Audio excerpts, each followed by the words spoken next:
दोस्तों, हम सभी बड़े भाग्यशाली हैं क्योंकि कुंभ नहीं, महाकुंभ जो कि पूरे 144 सालों के बाद आता है, जिसके अंदर लगभग 40 से 50 करोड़ श्रद्धालु अमृत स्नान करेंगे, जो कि अपने आप में ही एक बहुत बड़ा वर्ल्ड रिकॉर्ड बनने वाला है।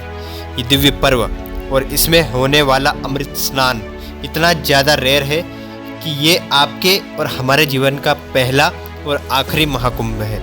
लेकिन दोस्तों, महाकुंभ के इतिहास को लेकर काफ़ी सारी मिस्ट्रीज और कई सारे मिथ्स को हम इस वीडियो में बर्स्ट करने वाले हैं। नागा साधुओं से लेकर IITian बाबा तक आज इस वीडियो में हम हर एक मिथ को डिबंक करने वाले हैं। लेकिन इससे पहले सनातन धर्म और भारत के सच्चे इतिहास को जानने के लिए आप हमारे चैनल को सब्सक्राइब अवश्य करें। अब बिना किसी देर के हम हमारे वीडियो को प्रारंभ करते हैं। History of Mahakumbh. आप ये बात जानकर चौंक जाएंगे कि कुंभ मेले का वर्णन ना तो हमें हमारे वेदों में मिला, ना ही पुराणों में, लेकिन कुंभ मेले के पीछे की एक कहानी हमें मिलती है हमारे पुराणों से, जो कि है समुद्र मंथन की, जिसमें यह बताया गया है कि जब अमृत कलश समुद्र मंथन के बाद निकलता है तो देवताओं और असुरों के बीच महासंग्राम छिड़ जाता है कि कलश लेगा कौन और अमर कौन होगा। अब अमृत को लेकर झड़प होने लगी, दोनों के बीच महासंग्राम हुआ।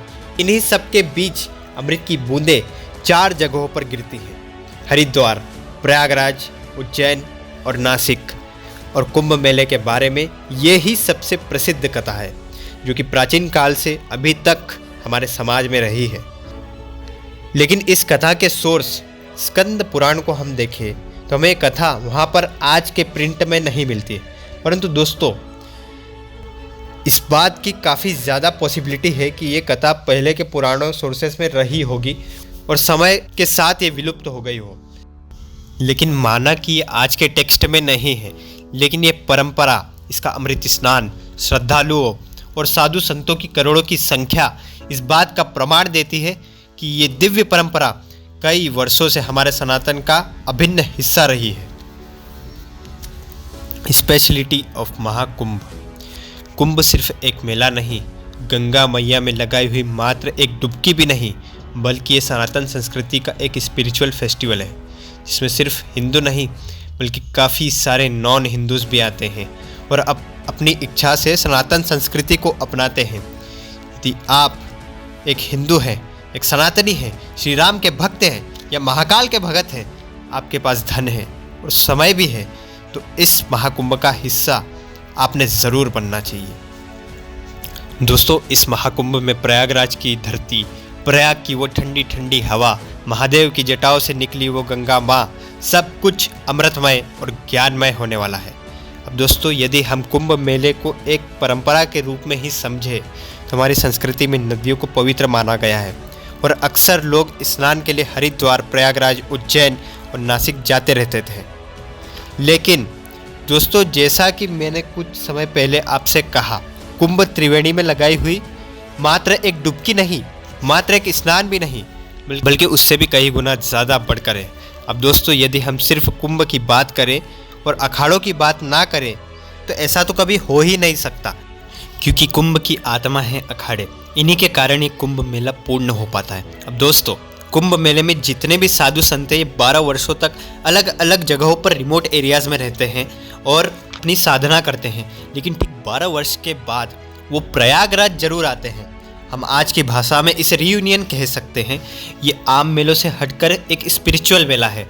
अब ये सभी महात्मा जन यहाँ आते क्यों हैं? ये मात्र स्नान के लिए नहीं आते हैं। यदि इन 12 वर्षों में यदि कुछ नई बातें, नए अनुभव उन्हें हुए हों, कुछ नई विद्याएँ, कुछ सिद्धियाँ उन्हें मिली हो, तो वो आपस में मंथन करेंगे, उस पर डिबेट्स होंगी और कल्पवास में रहेंगे। अब ये कल्पवास क्या होता है? जितने समय तक कुंभ मेला चलेगा उतने समय तक सब कुछ त्याग दिया जाएगा, सिर्फ एक समय का भोजन किया जाएगा और ज़मीन पर सोया जाएगा। अब ये सभी सन्यासी अलग अलग अखाड़ों में जुड़े रहते हैं। अब ये अखाड़ा आखिर होता क्या है? दोस्तों, जब हम अखाड़ा शब्द सुनते हैं तो हमारे दिमाग में पहलवान, ये कसरत करने की जगह के बारे में विचार आता है, लेकिन कुंभ के संतों का अखाड़ा इन सभी से काफ़ी ज़्यादा अलग होता है। तो दोस्तों, इसकी शुरुआत तब हुई जब आदि शंकराचार्य जी सनातन धर्म को पुनः स्थापित कर रहे थे। उस समय वो यह समझ चुके थे कि शास्त्र और शस्त्र दोनों का ही होना अत्यंत आवश्यक है, तभी हम सनातन धर्म को, अपनी संस्कृति को बचा पाएंगे। और इसी के साथ जिन आश्रमों में शस्त्र, शास्त्र और शक्ति की विद्या एक साथ दी जाने लगी, उन्हें नाम दिया जाता है अखाड़ा। और आज देखें तो हमारे सनातन धर्म में 13 प्रमुख अखाड़े हैं। कुंभ मेला कुछ विशेष एस्ट्रोलॉजिकल कॉम्बिनेशंस में 4 अलग अलग नगरों में लगता है: हरिद्वार, प्रयागराज, उज्जैन और नासिक। आइए इसके बारे में जानते हैं। ये सब कुछ डिपेंड करता है ग्रहों की पोजीशनिंग पर। जब बृहस्पति कुंभ राशि में जाते हैं और सूर्य मेष राशि में, तो हरिद्वार में कुंभ मेले का आयोजन होता है। जब बृहस्पति मेष राशि में और सूर्य और चंद्रमा मकर राशि में जाते हैं, तो प्रयागराज में कुंभ का आयोजन होता है, माँ गंगा के तट पर। जब बृहस्पति सिंह राशि में और सूर्य मेष राशि में जाते हैं, तब महाकाल की नगरी उज्जैन में कुंभ का आयोजन होता है, जिसे हम सिंहस्थ कुंभ भी कहते हैं। जब बृहस्पति और सूर्यदेव दोनों ही सिंह राशि में जाते हैं, तब नासिक में कुंभ का आयोजन होता है। हर बार कुंभ 12 वर्षों में होता है और देवताओं का एक दिन भी हमारे 12 वर्षों के समान ही होता है, because time is relative my friends. Mahakumbh के सबसे बड़े मिथ्स: भैया गंगा जी में स्नान करने मात्र से ही हमें मोक्ष मिल जाएगा और हमारे सारे पाप धुल जाएंगे। यदि आप भी ऐसा सोचते हैं तो आप बिल्कुल गलत है। इसी संदर्भ में गौतम बुद्ध जी ने एक बार कहा था कि सिर्फ गंगा जी में स्नान करने मात्र से आपके पाप कभी नहीं धुलेंगे। यदि आप ऐसा सोचते हैं तो आप बिल्कुल गलत हैं।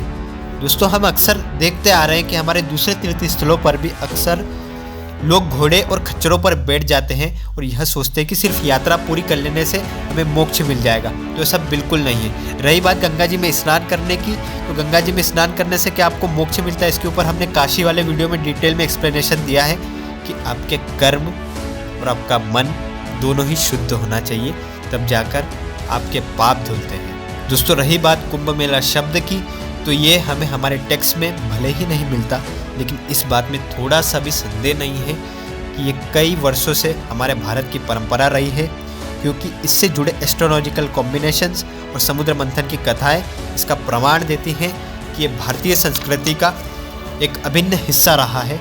ये महापर्व हमारे भारत की संस्कृति का एक अभिन्न हिस्सा है।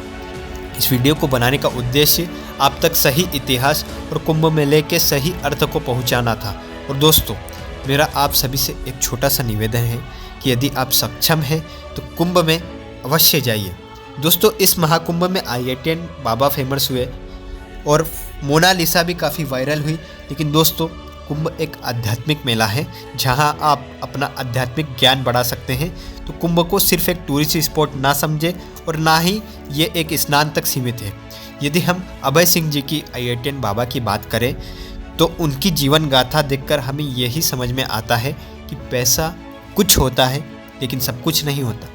प्रेम के बिना, प्यार के बिना इंसान एक पत्थर के अलावा और कुछ नहीं रहता। इसलिए हमारा यही निवेदन है, आज के समय में माना कि धन जरूरी है, लेकिन प्रेम के लिए, प्यार के लिए एक छोटा सा कोना बचा के रखिए। नहीं तो ऐसे कई और अभय सिंह हमें और आगे देखने को मिल सकते हैं। ये मेरा अपना मत है दोस्तों, जो कि मैंने आपके सामने रखा है। दोस्तों, ये हम सभी सनातनियों के लिए गर्व की बात है कि इंटरनेशनल ऑर्गेनाइजेशन यूनेस्को ने कुंभ मेले को intangible cultural heritage of humanity घोषित किया है।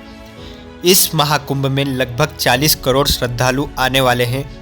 दोस्तों, इस महाकुंभ के बाद 2028 में भी महाकाल की नगरी उज्जैन में सिंहस्थ कुंभ होने वाला है। महाकाल की नगरी उज्जैन और महाकाल और 12 ज्योतिर्लिंगों के ऊपर हम सीरीज चला रहे हैं, जिनके बारे में जानने के लिए आई बटन पर क्लिक करें।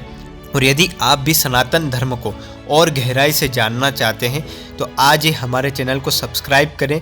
तब तक के लिए जय महाकाल, जय श्री राम।